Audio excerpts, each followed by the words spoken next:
Metals melt and the minerals protect the area from oxygen, which would weaken the bond. The electrode transmits an electric current that heats and melts both the electrode and the metal surfaces, welding them together.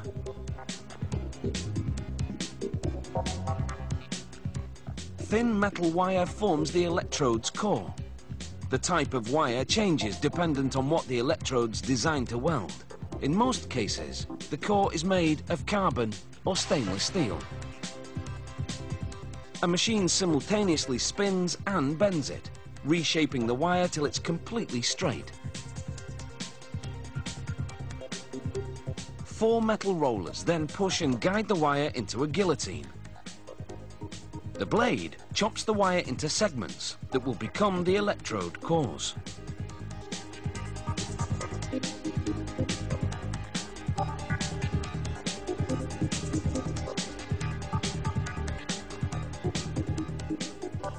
The factory puts a variety of metals and minerals in the coating. The metals include nickel, manganese and iron. The minerals, alumina, magnesia and limestone. They also add a colorant to identify the different models.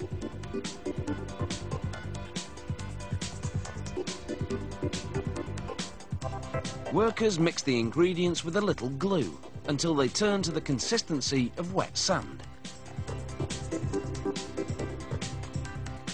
A worker then packs the mix into a machine that forms it into slugs with a hole down the middle.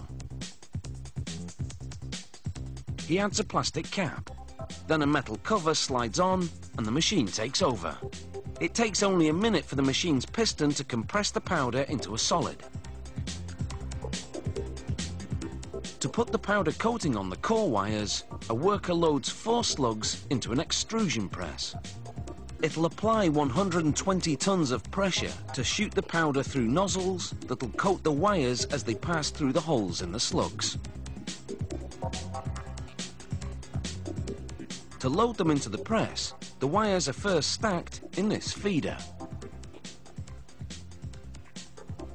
The opening at the bottom can be adjusted because core wires have a range of different diameters. These rollers pass them through the press one at a time.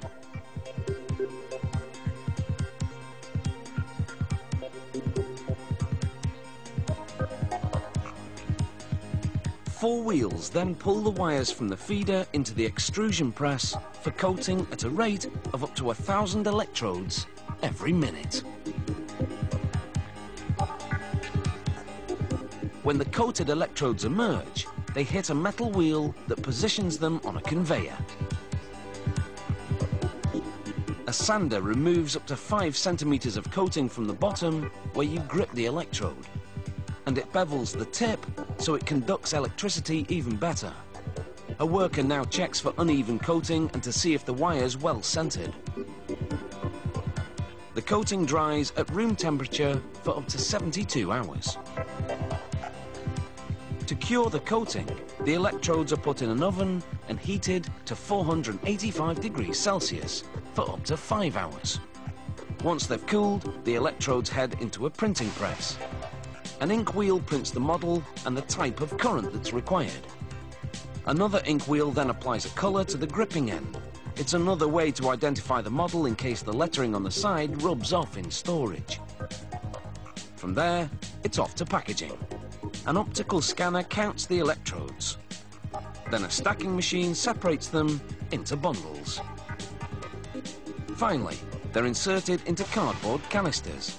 A piece of cardboard is added to compress them tightly for the trip.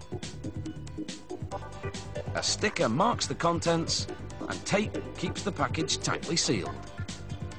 And to that, we say well done.